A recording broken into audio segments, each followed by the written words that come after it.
is colligative properties. Solution chapter में आपने सबसे पहले methods to express concentration of solution topic है जो आपने पूरा 11th में पढ़ा है, जिसमें हम लोग मोलैरिटी, मोल फ्रैक्शन, पार्ट्स पर मिलियन, ये सारे टॉपिक्स 11th में हम कवर कर चुके हैं। New topic is colligative properties. Colligative properties बहुत इंपॉर्टेंट टॉपिक है इस चैप्टर का, जिसमें हम लोग थ्योरेटिकल क्वेश्चन भी कवर करना है, रीजनिंग क्वेश्चंस भी हैं और न्यूमेरिकल्स भी हैं। First of all, what are colligative properties? Colligative properties are those properties which depend on number of solute particles but do not depend on their nature. Nature पर depend नहीं करते, particles के number पर depend करते हैं। जितने ज़्यादा particles के नंबर होंगे, कॉलिगेटिव प्रॉपर्टी उतनी ही ज़्यादा होगी। बेंट ऑफ फैक्टर और एबनॉर्मल मॉलिक्यूलर मास टॉपिक जब हम पढ़ेंगे तब भी वहाँ पर ये आपका रिलेटेड है उससे।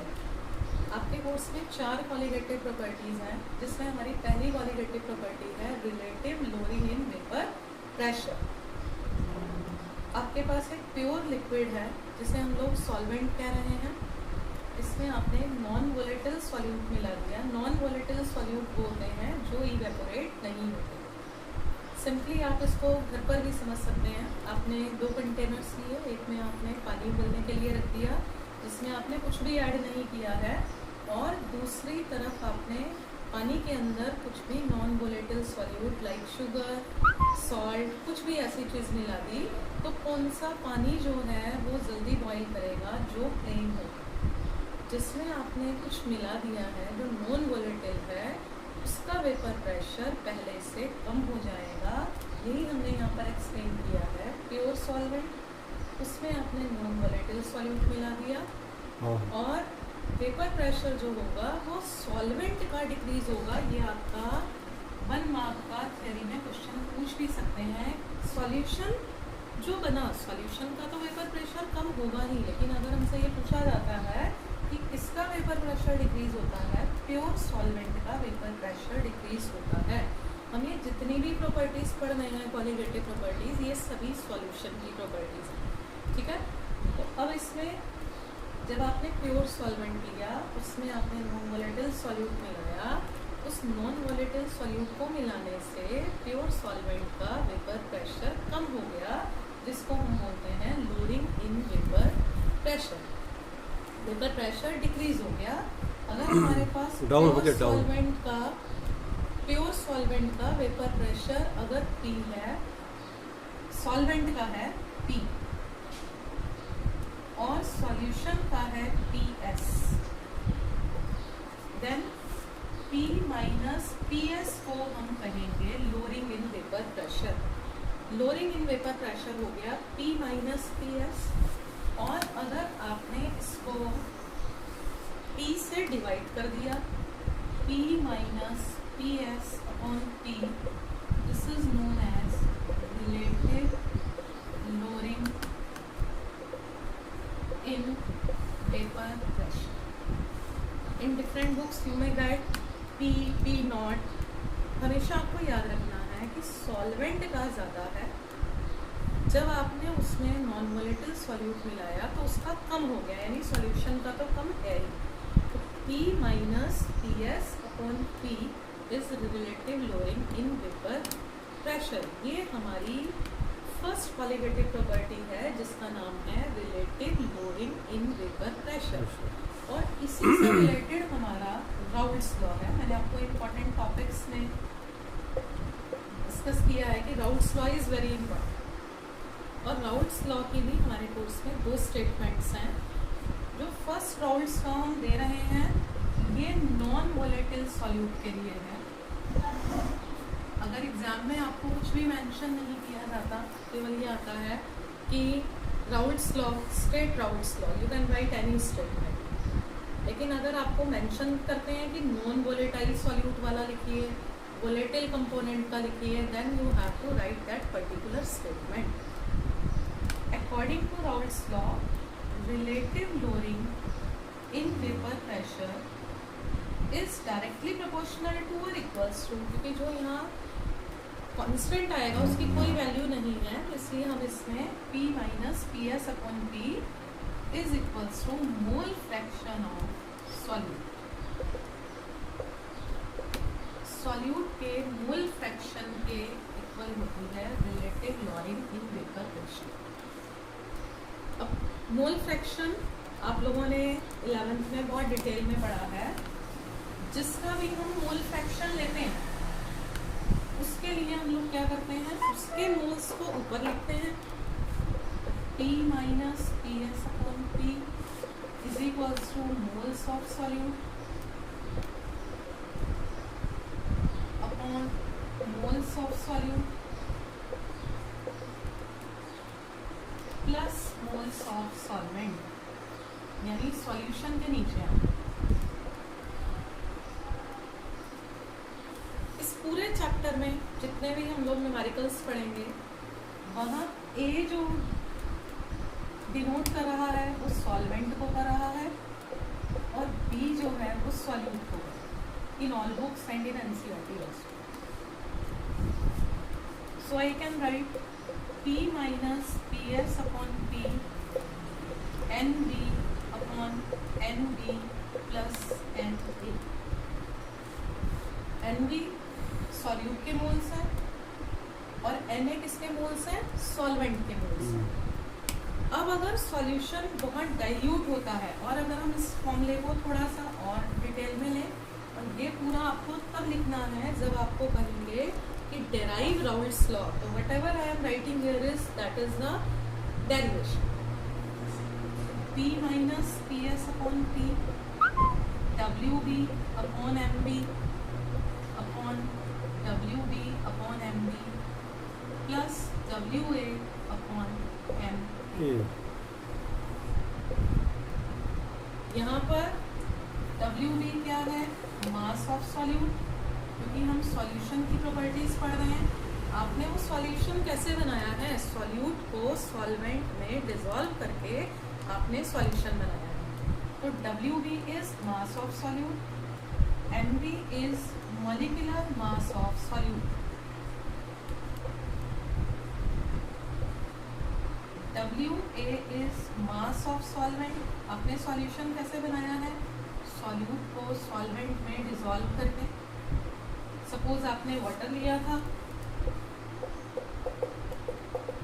वाटर में आपने यूरिया ऐड कर दी या आपने वाटर में कॉमन सॉल्ट ऐड कर दिया, ग्लूकोज ऐड कर दिया। तो जो आपका यूरिया या whatever any other solute you are taking, उसकी कितनी क्वांटिटी ली वो आपका मास ऑफ सॉल्यूट है। क्योंकि इस टॉपिक पर आपको न्यूमेरिकल्स भी आते हैं। तो ये मास ऑफ सॉल्यूट है, तो MB है molecular mass of solute, WA है मास ऑफ सॉल्वेंट, MA है मॉलिक्यूलर मास ऑफ सॉल्वेंट। अब ये आपका फॉर्मूला आ गया और यहाँ P क्या है, वेपर प्रेशर ऑफ सॉल्वेंट, और जो PS है वो है वेपर प्रेशर ऑफ सॉल्यूशन।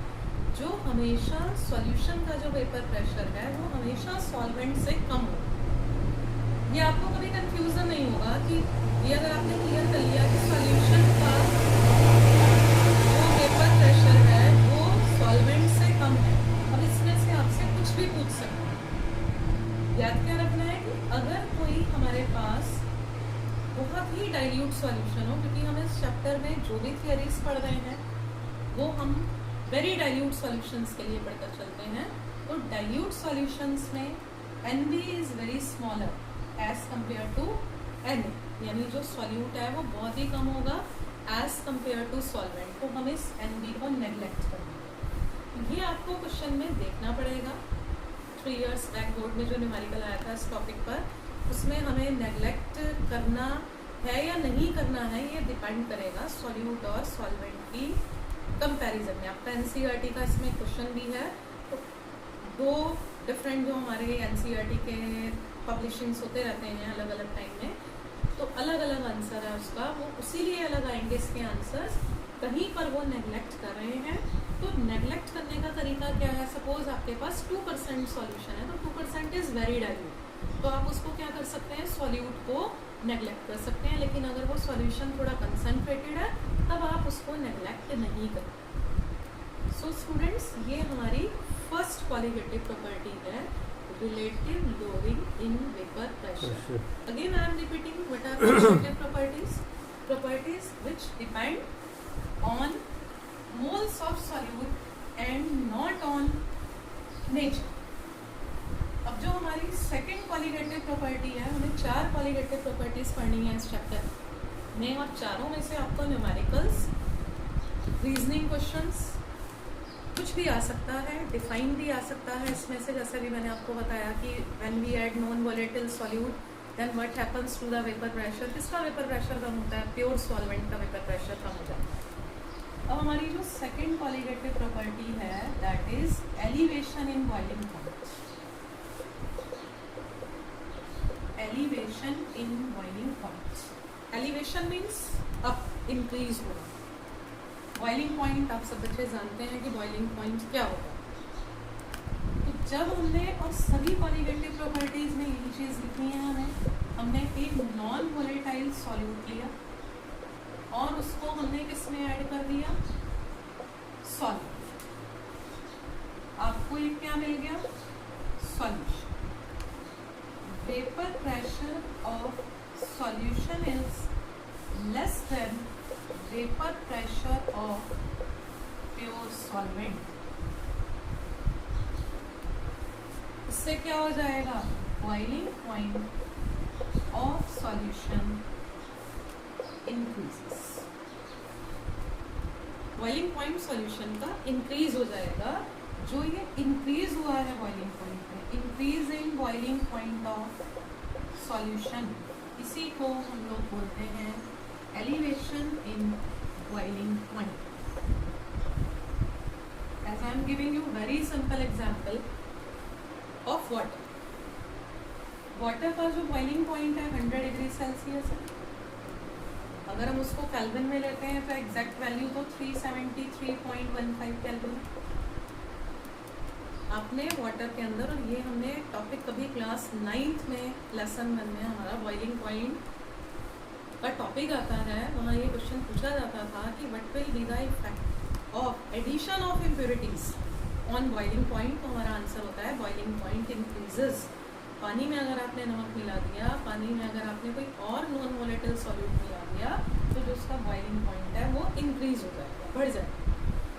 अब जब ये 373.15 केल्विन है और आपने जब इसमें कोई नॉन वोलेटाइल सॉल्यूट कर दिया, तो क्या हो जाएगा? ये बॉइलिंग पॉइंट आपका इंक्रीज हो जाएगा। कुछ भी इंक्रीज हो सकता है, ये नहीं होगा कि बहुत लार्ज इंक्रीज हो। ये वैल्यू डेसिमल में भी हो सकती है, 1 डिग्री की भी हो सकती है, डिपेंड्स ऑन अमाउंट। और ये वैल्यू जो है किसी भी उसमें आ सकती है, कम ज़्यादा। इसलिए जो है इस इंक्रीज को हम क्या कहेंगे? Boiling elevation in boiling point. और इसको लोग डिनोट करते हैं एलिवेशन इन बॉइलिंग पॉइंट को, वो हम करते हैं डेल्टा टीबी से। डेल्टा टीबी, डेल्टा टीबी क्या है हमारा? Boiling point of solution minus boiling point of pure solvent. Pure solvent, अभी जैसे मैंने आपको बताया, अगर आपने वाटर लिया है तो water is the pure solvent. इसकी जो वैल्यू है 373.15 है, ये हमें याद होनी चाहिए, ठीक है। अब अगर ये 374.2 केल्विन हो गया, तो जो इंक्रीज हुआ इसके अंदर 374.2 माइनस 373.15, जो भी इंक्रीज हुआ ये आपका होगा elevation in boiling point. Boiling point solution का ज़्यादा है। क्यों ज़्यादा हुआ? क्योंकि सॉल्यूशन का वेपर प्रेशर जो है वो कम था। कब हो रही है ये प्रॉपर्टीज? कब हम इनको ऑब्जर्व कर रहे हैं? जब हम एक नॉन वोलेटाइल सॉल्यूट को प्योर सॉल्वेंट में मिलाते हैं। डिप्रेशन इन फ्रीजिंग पॉइंट भी जो हमारी थर्ड क्वालिटेटिव प्रॉपर्टी आएगी, उसमें भी हम इसी तरीके से पढ़ेंगे। अब इसका जो फॉर्मूला है वो क्या है? Delta Tb is directly proportional to molality. Molarity आपने बहुत डिटेल में 11th में भी पढ़ा है, सेम वही कंटेंट है उसमें। यहाँ पर हम लोग सॉल्यूशन जो ले रहे हैं, ठीक है, लेकिन हमने यहाँ पर लिया क्या है, मोलैरिटी। जो हमारी ये कॉलिगेटिव प्रॉपर्टी आएगी, केवल ऑस्मोटिक प्रेशर ऐसी प्रॉपर्टी आएगी जहाँ पर हम मोलैरिटी लेंगे, बाकी सब में हमारी यहाँ मोलैरिटी आएगी। डिप्रेशन में भी मोलैरिटी आएगी, ये भी आपसे 1 मार्क के क्वेश्चन में पूछा जा सकता है। तो delta TB is directly proportional to small. Molarity को हम डिनोट करते हैं कैपिटल एम से और मोलैलिटी को स्मॉल एम से। Delta TB is equals to K b into m. यहाँ जो के बी है इसको हम बोलते हैं मोलल एलिवेशन कांस्टेंट और एबिलियोस्कोपिक कांस्टेंट भी कहते हैं इसको। ये हर सॉल्वेंट का अलग होगा, आपको वैल्यूज गिवन होंगी न्यूमेरिकल। अब मोलैलिटी का अगर हम यहाँ फॉर्मूला लिखें तो मोलैलिटी का फॉर्मूला होता है mass of solute, molecular mass of solute into mass of solvent in kilogram. तो ये आपका फॉर्मूला जो है बन गया एलिवेशन इन बॉइलिंग पॉइंट पर delta TB is equals to KB into WB upon MB into WA in kilogram. What is KB? Molar elevation constant. WB mass of solute. ये मैंने आपको स्टार्टिंग में बताया कि इस पूरे चैप्टर में बी को हम सॉल्यूट के लिए ले रहे हैं और न्यूमेरिकल में आपसे क्या क्या पूछ सकते हैं, अननोन सॉल्यूट देकर मोलर मास पूछा जा सकता है कि इवन अननोन सॉल्यूट आपने डिसॉल्व करा उसका मोलर मास निकालिए। आपको अगर नॉन सॉल्यूट दे रहे हैं तो उसकी क्वांटिटी पूछ सकते हैं।